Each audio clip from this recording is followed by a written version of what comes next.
All right, Bills now busting through two of the major roadblocks coming out of the bye week as they head down the home stretch of the schedule with a couple of games that they should easily win coming up. I'm Kevin Carroll. Welcome to Buffalo End Zone Podcast, everyone. Good things as we look ahead towards possibly the postseason now, John. A really good shot at it.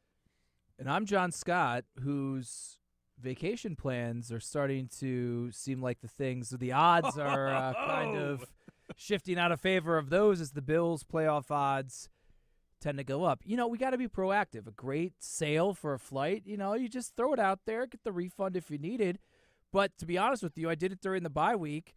I think nothing is more telling than people's mindset changing, because during the bye week, I don't think really anyone thought they were going to make the playoffs. And 2 weeks later, two big wins.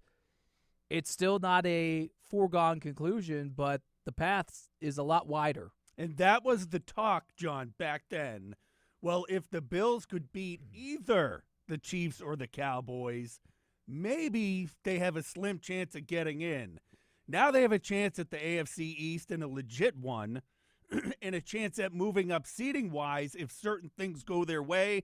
To get in, technically speaking, they still need some help, but with the way this team looks right now and what they have left on the schedule, at least you could circle that game at Miami at the end of the season as possibly the start of the playoffs for the Bills, or maybe even the game becomes irrelevant because they are where they're going to be when the postseason starts. All that remains to be seen.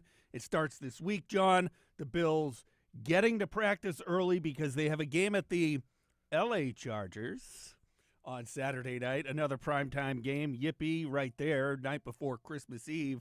We'll get into that in just a bit, John, but the early game means early practice week and some news on the injury front coming out for the Bills. We'll get into that before we dive deeper into what's going on with the rest of the season. Finally, encouraging news, I would say, on the injury front for the Bills, coming at the most opportune time. DaQuan Jones, who he himself told me today felt that his season was over when he tore his pec in London during the Jacksonville game.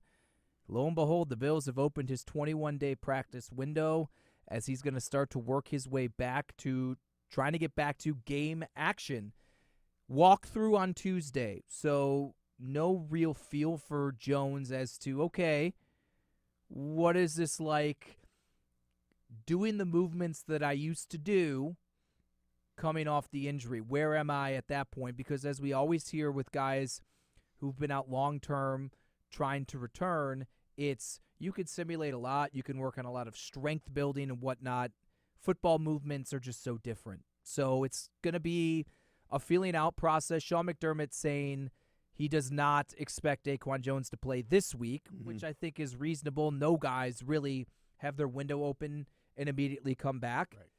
So now I think we're looking either the New England game or Miami. And I think that is the window, which is obviously mandated, 21 days. But that's kind of the timeline we're looking at here, and I think it'll all be predicated on the progress Jones makes in getting his football conditioning up and just how he feels and his comfort level working his way back. Of course, you mentioned Jones' 21-day window. The natural reaction is Matt Milano was injured in the same game, so you might as well ask. It's a knee, John, so it's a little bit different than the pec injury that DaQuan's dealing with for Milano. Sean McDermott, remaining consistent, says, I really haven't even asked about an update on Milano. As far as he's concerned, there's been no development that would change that would make it so Milano would be able to return this season. As of now, they're not anticipating that, and I don't think you should either. If we're at this point of the season and there's not even a hint that Milano is on a path that would make it a miraculous comeback even for like the Super Bowl or something, I think he would have an indication. Sean McDermott talking to more definitives about the 2023 season that there will be no Matt Milano, but again, encouraging news that it appears DaQuan Jones will be back before football is over. I'm going to clump all this together. Jordan Phillips, though, wrist surgery right after the game the other night. and maybe an update on A.J. Epinesa and Micah Hyde as they missed this past game. But it seemed like McDermott with some more promising news when it comes to those guys. But, of course, Jordan Phillips now week to week. Jordan Phillips, week to week, had wrist surgery. What's encouraging, though, is they are not putting him on injured reserve. I would have assumed if they were, they would have done that already. However, Kaiir Elam still in his 21-day window. Justin Shorter still in his 21-day window. If they're going to try to put one of them on the active roster, they're going to have to find a spot. And that maybe is where they're kind of holding out for that. Also, Brandon Beane has said earlier, weeks, months ago, that with their cap situation, it gets far more tough to deal with when you move guys on and off injured reserve.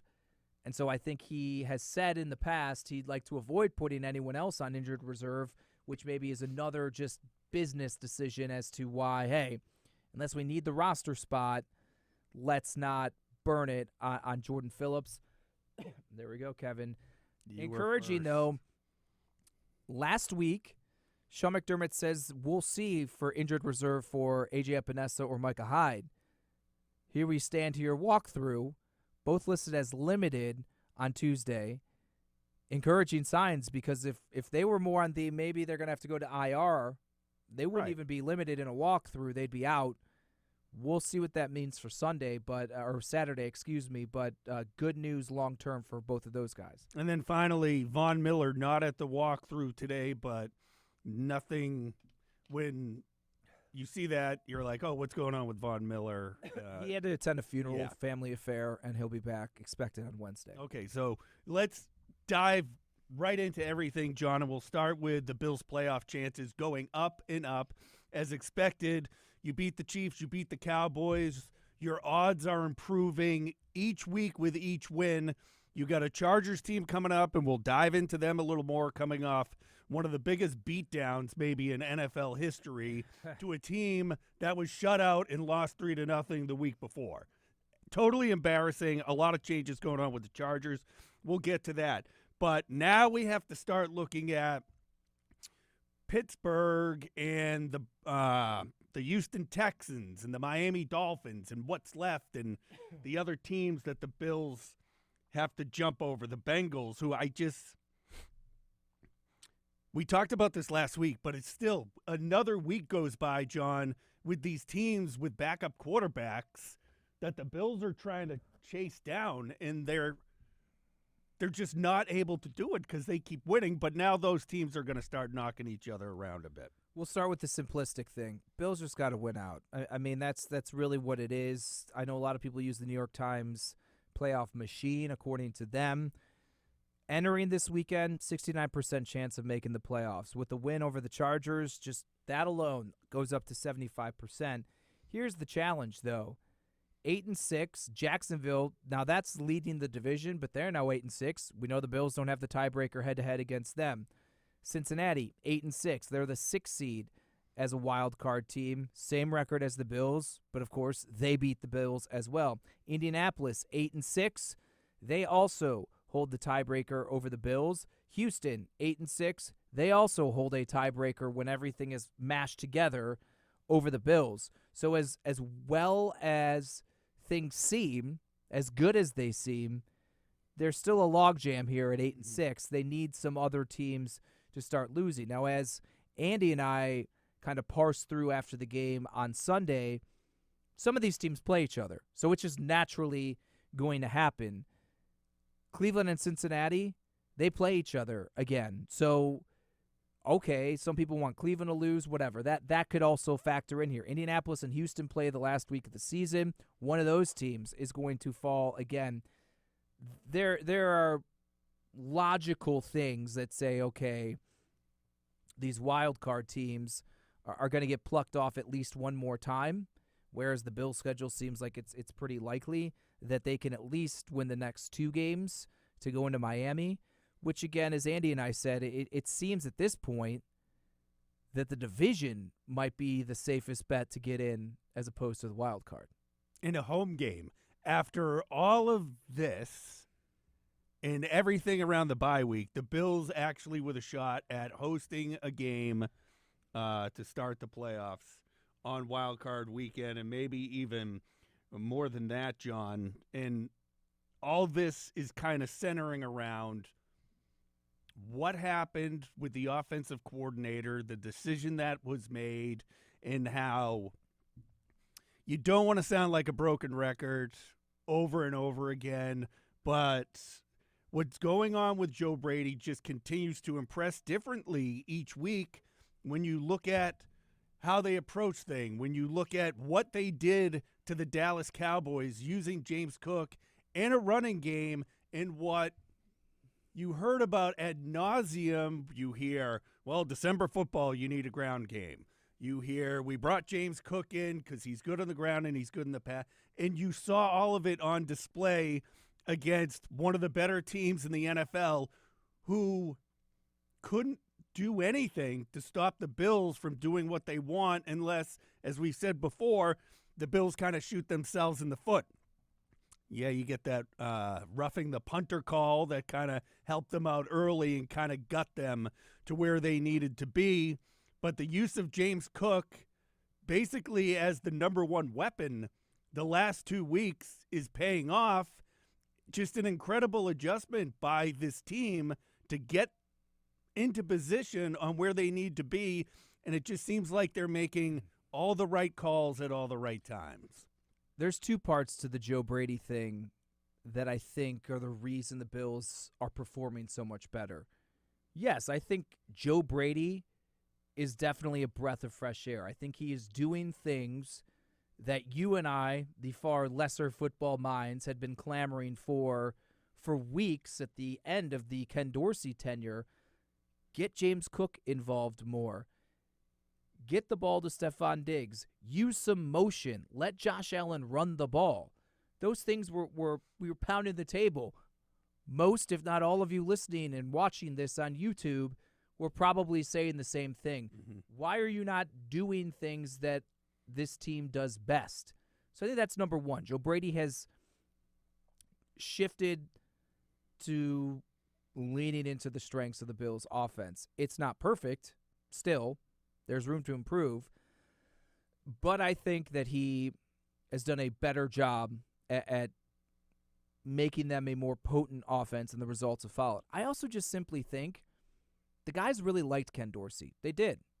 And they're like, we just got this dude fired because we screwed up. We were screwing up. We were getting stupid penalties. We were dropping passes. We were being bad. I think they've just cleaned that up as well, and that's coincided with the Brady hiring. And I think with what we're seeing right now with this offensive game plan and in-game adjustments by Joe Brady and what he's doing with personnel, my belief, John, is with what they put out there the last couple of weeks, and we've touched on this a little bit, I think, over the last few weeks, but teams approaching the Bills as they got Josh Allen, they got Stephon Diggs.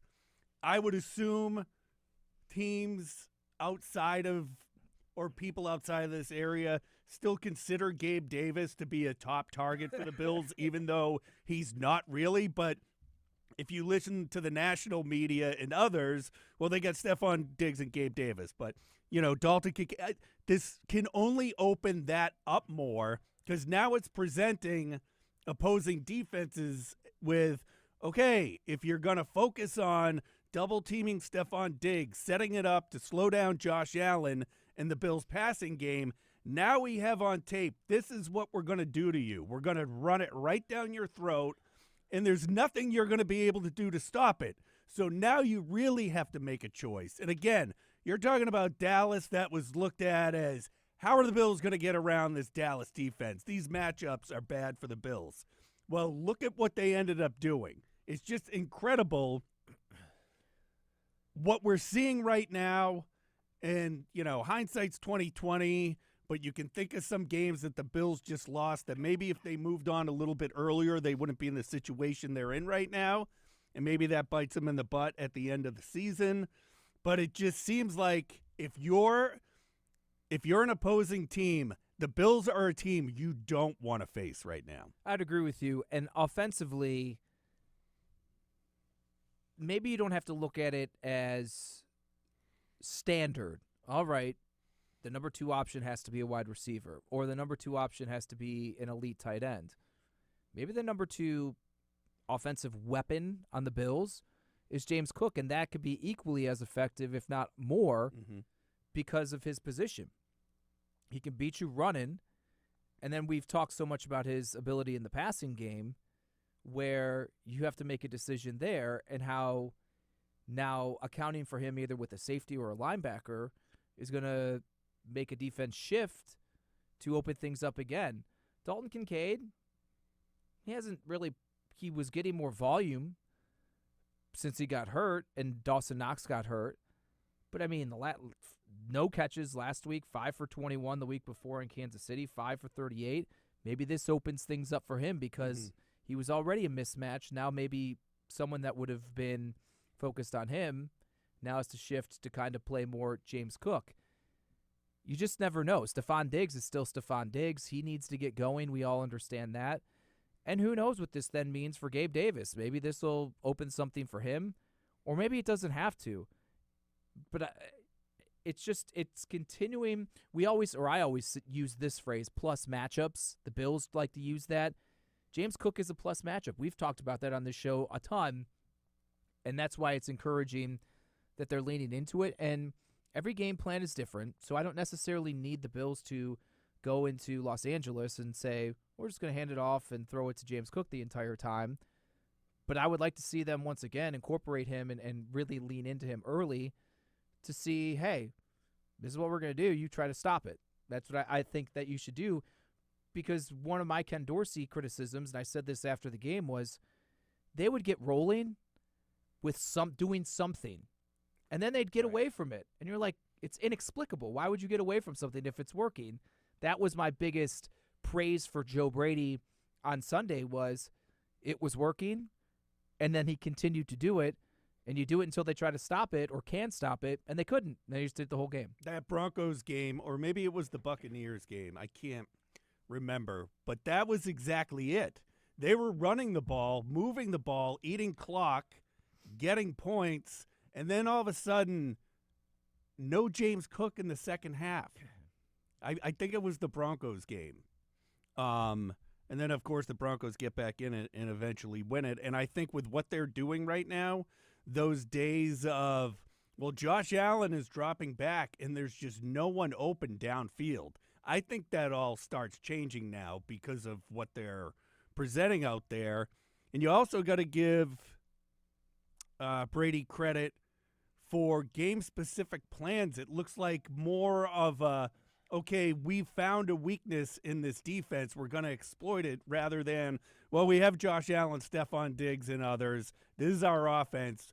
We're going to do our offense on our time. This seems more with Brady calling the shots like, well, if we think we can run well on the Cowboys, we're going to run the ball. We're not going to try and say, well, no, we want to be a team with all these passes and highlights and stuff like that. Just run the ball and win.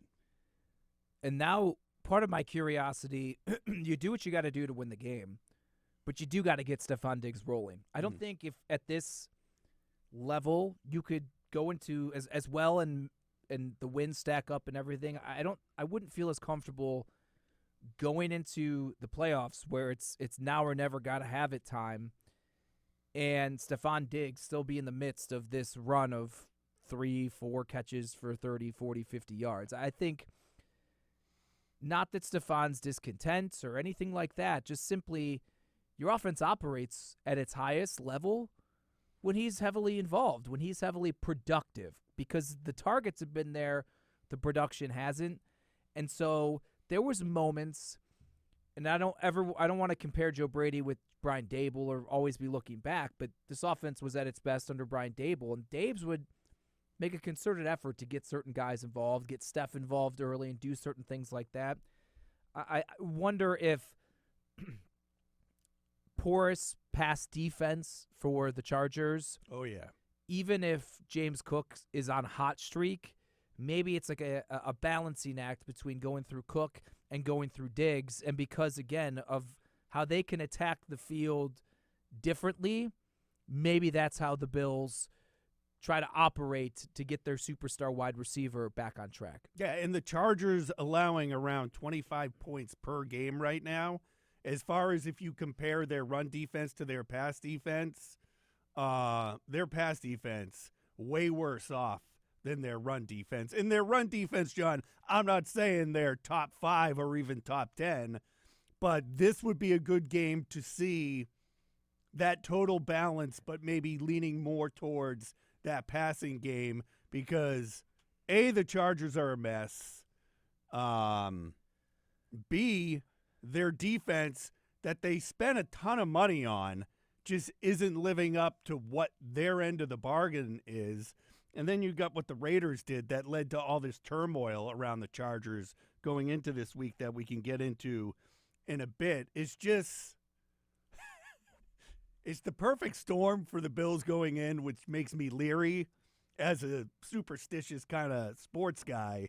But just everything's lining up with where the Chargers stand and where the Patriots stand, that you're just eyeballing Miami. And I don't even think this could be a trap game against the Chargers. I think if you are what you've shown the last few weeks since even the Eagles game, you should run right over the Chargers. If Justin Herbert was still their quarterback, if Keenan Allen was healthy, if Austin Eckler didn't look a shell of himself, if Joey Bosa wasn't on IR, 100%. This would have been I don't care what the record is, this team can beat you because they always seem to lose close games. What if one goes their way?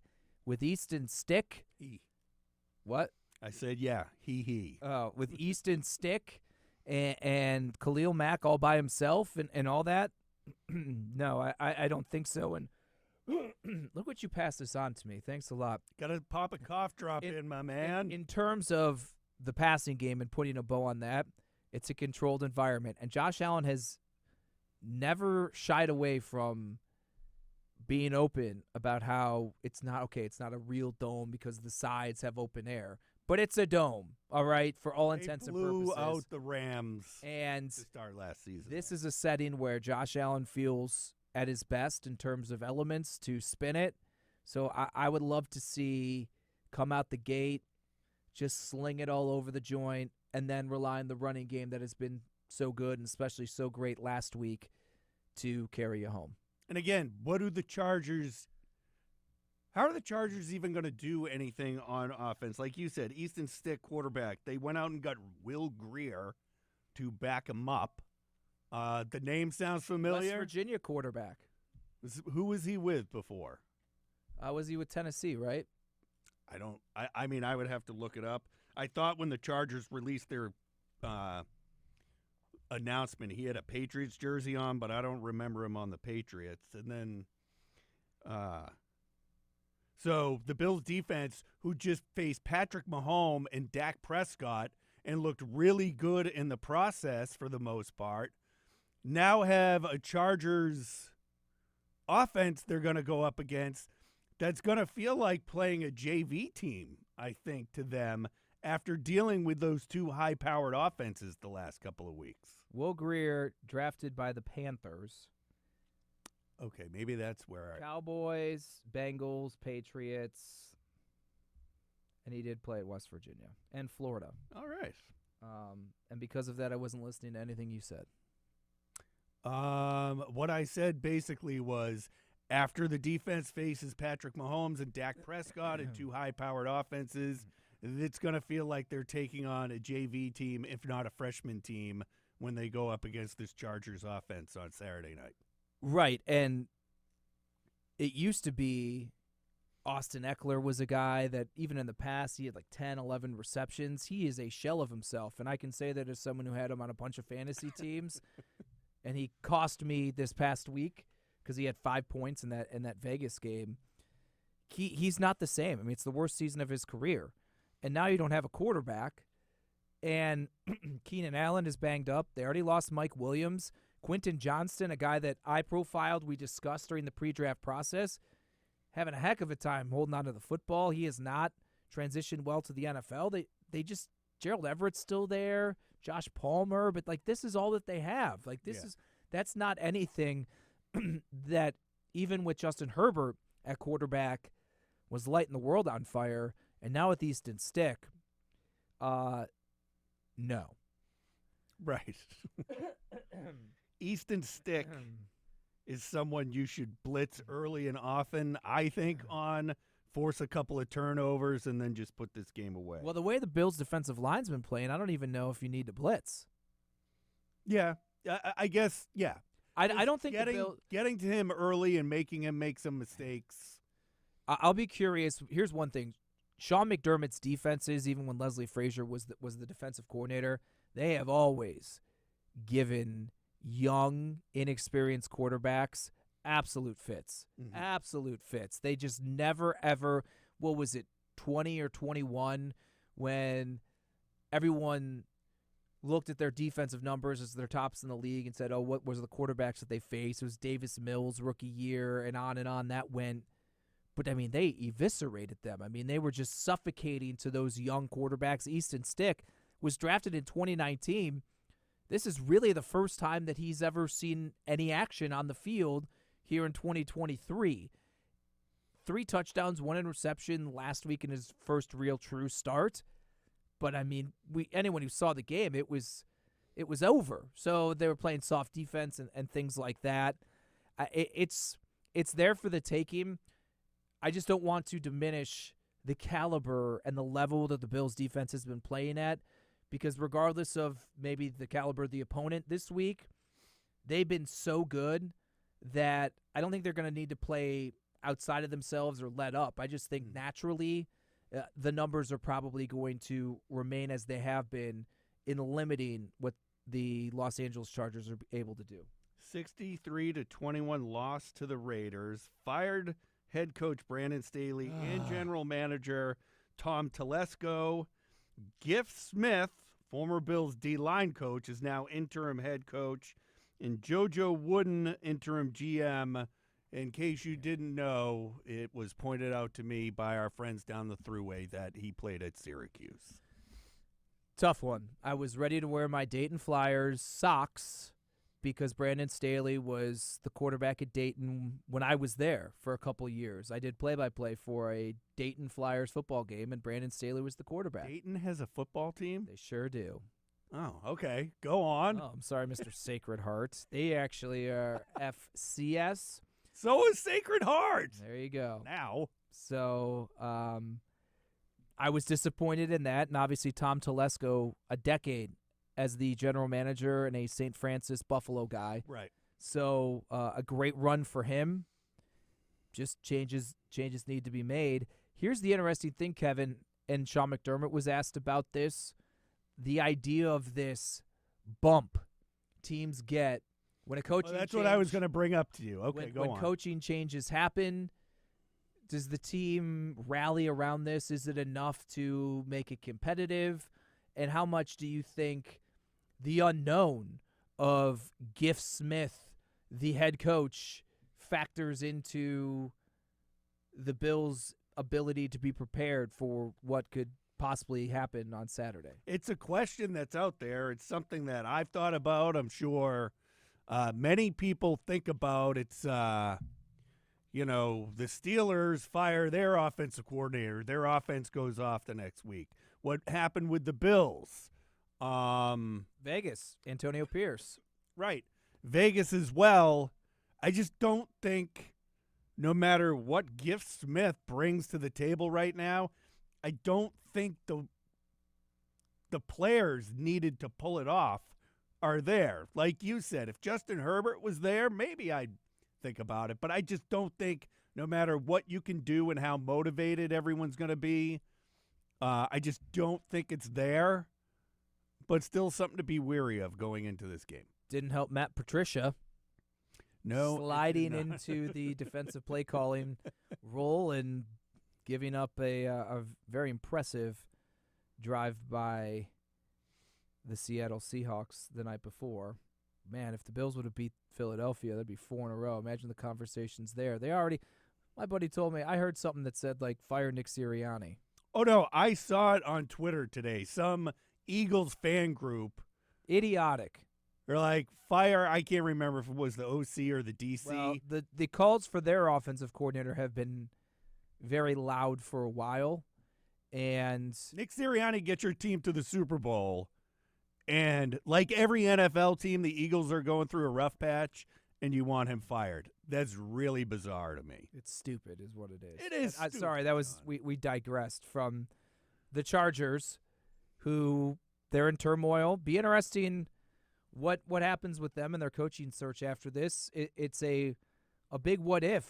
If the Bills had not gone to the AFC Championship game in the 2020-2021 season, would Brian Daboll have been the head coach of the Chargers?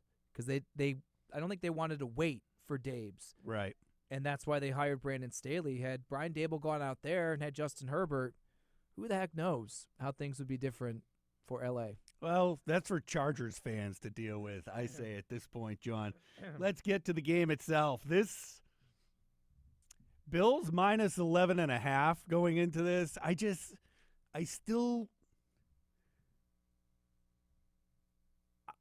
can't get on that, but in this scenario, I think I can, just because I think the Bills are running away with this one. But my gut feeling is to never do this with how this season has gone, but I'm going to do it anyways. I'm going to say the Bills with the minus 11.5.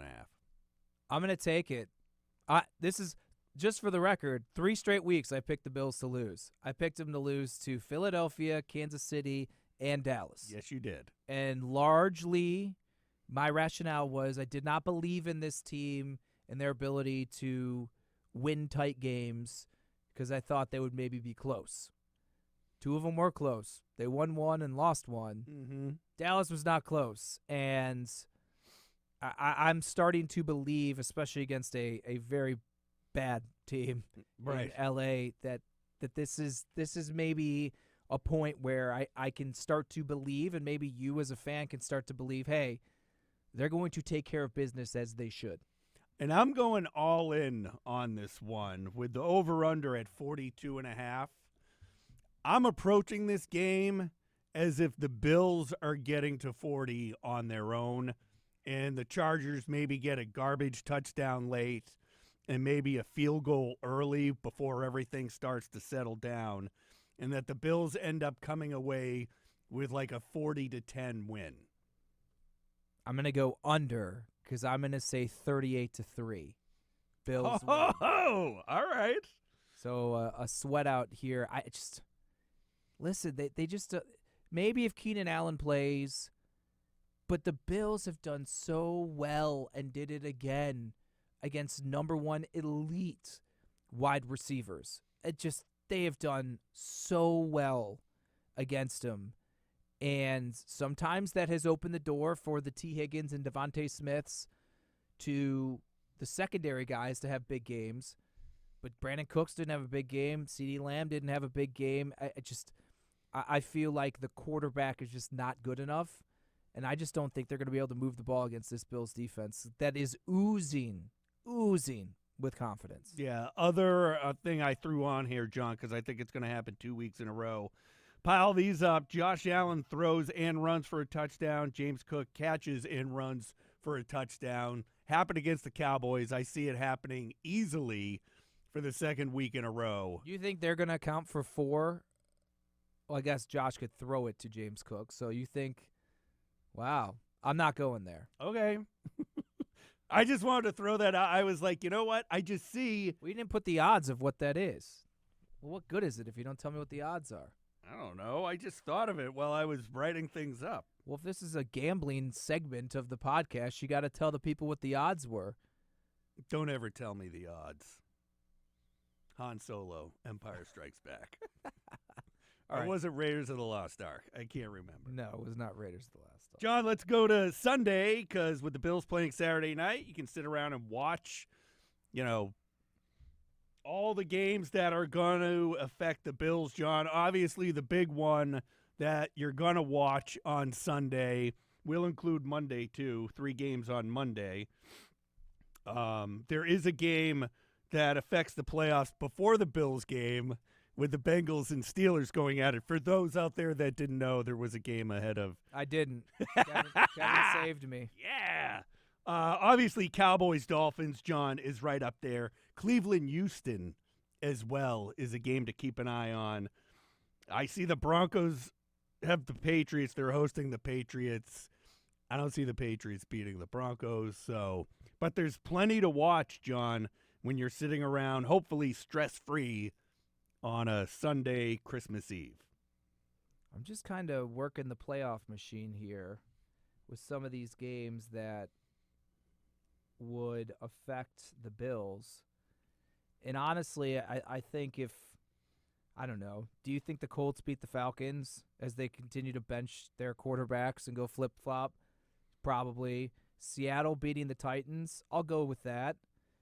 Texans beating the Browns. If C.J. Stroud plays, I think that's possible. And then Cowboys beating the Dolphins. Broncos beat the Patriots. The playoff machine has the Bills at 66% chance to make the playoffs, which is slightly less than they would enter the week. So you're right. Really, what I think it shakes out for is Dallas beating Miami. Mm-hmm. Is the most simplistic way to break it down, because then the Bills are technically one game back. Not technically. They would be. I was trying to think. They would be one game back in that scenario. And then regardless of what happens with Miami against Baltimore, the following week, if the Bills beat the Patriots, Week 18 is for the division, and they can get in. So that would be the thing. So really, yeah, while you can keep a wider look on the wild card teams, these 8 and 6 teams and all of that, truly, if you need one as a Bills fan, and if you're the Bills themselves, you need one game to go your way. It's the Cowboys bouncing back against Miami, which I think is definitely going to happen. Miami's in trouble with their injuries. Can I just say this? If I'm Miami and I look at how the Bills were able to run right through the Cowboys, I'm leaning on my speed at running back and my running backs in this situation. That's fine. Their offensive line is banged up. They don't have the offensive line and the horses up front to take a Deion Dawkins and drive a dude 25 yards down the field. They just don't have that. They're undermanned on the offensive line, and I think that's going to be challenging. That's also challenging because even if Tyreek Hill plays, if Tua is pressured, and we've seen when he can't just hit that back foot and make the read quick, things kind of go awry for them. They're in trouble.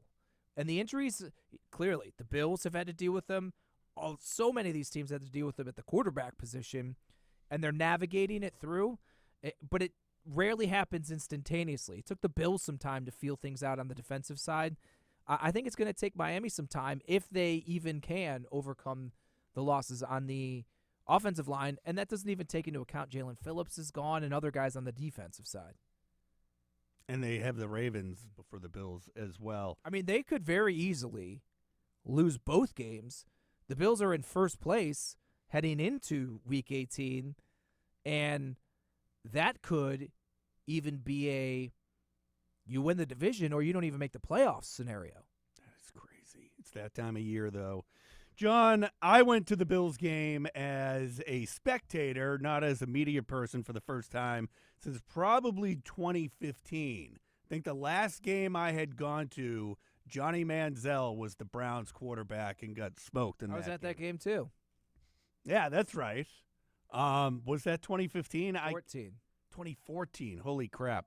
But I had some friends who were Cowboys fans who wanted to come out and watch the Cowboys mop the floor with the Bills. Sketch being the main culprit, my buddy from college. Left at halftime. Loser. Got a Uber and went back to his hotel. And not only left, he went to bed before everyone else left the game. It was done for the night. Got up in the morning and drove back to Connecticut.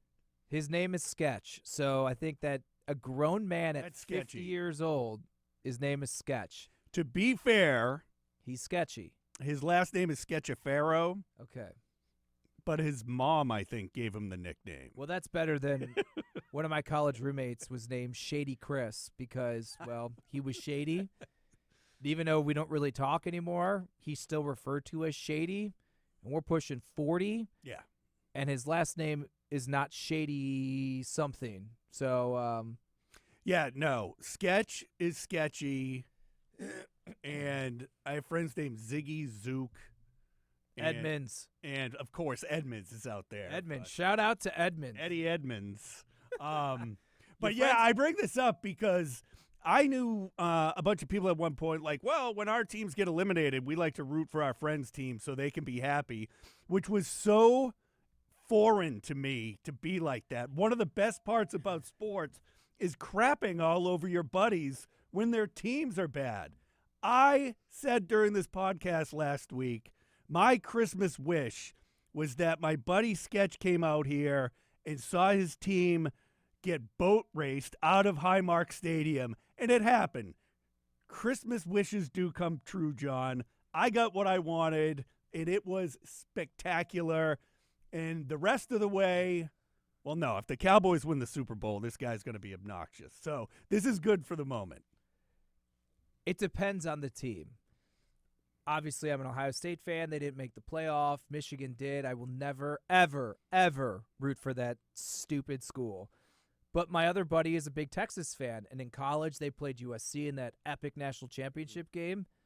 I was in favor of it, of Okay. Texas winning, just for him to deal with the joy, and in certain situations. There's also a lot of teams I just don't like in sports. So if I know somebody likes the Boston Celtics, no, never. Any New York team, no, Right. never.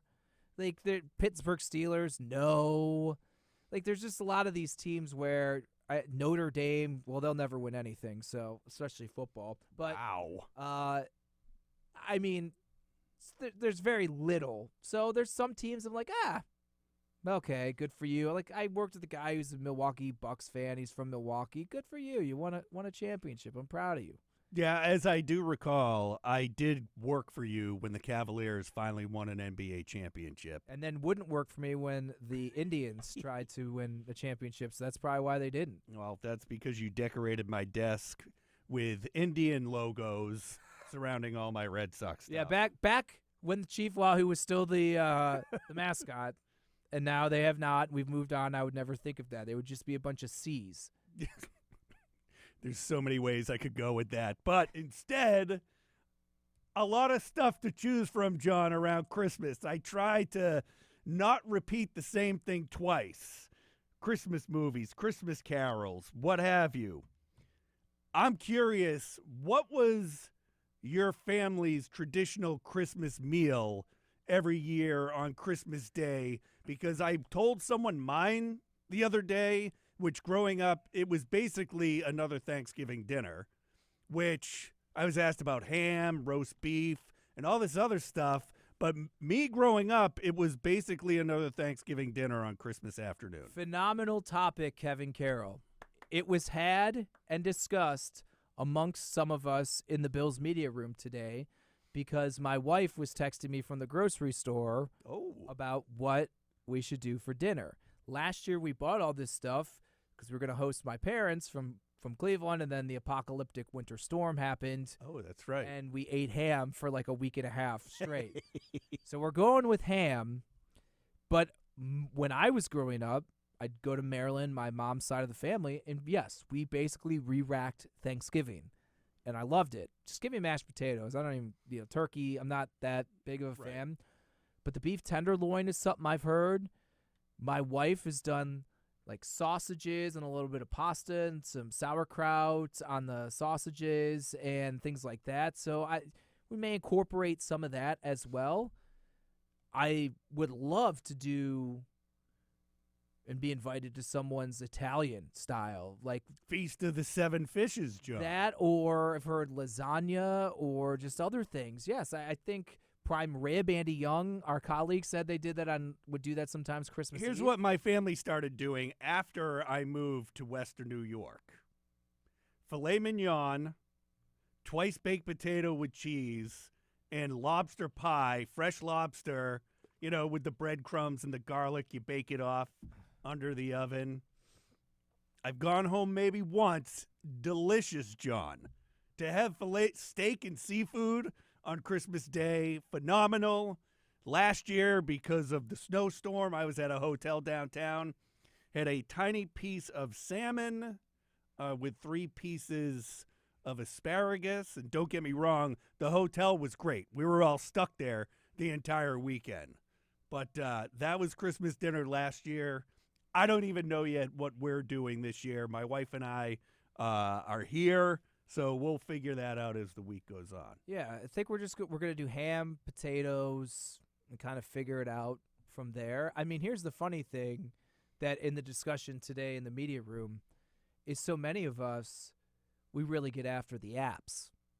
Oh, okay. Cheese and crackers, some shrimp. My Shrimp wife cocktail doesn't like never shrimp misses. cocktail, but I'll go to town on the shrimp cocktail. Put it in your Bloody Mary. I'm telling you right now. I'm not a Bloody Mary guy, but I know. whatever. We got the Great Lakes Christmas Ale keg on tap, so yeah, I just think it's like a day of just eating and drinking and lounging around, and it's awesome. And Christmas is my favorite holiday. And now there's once again 3 football games on Christmas Day. And thank the Lord, the Bills aren't one of them.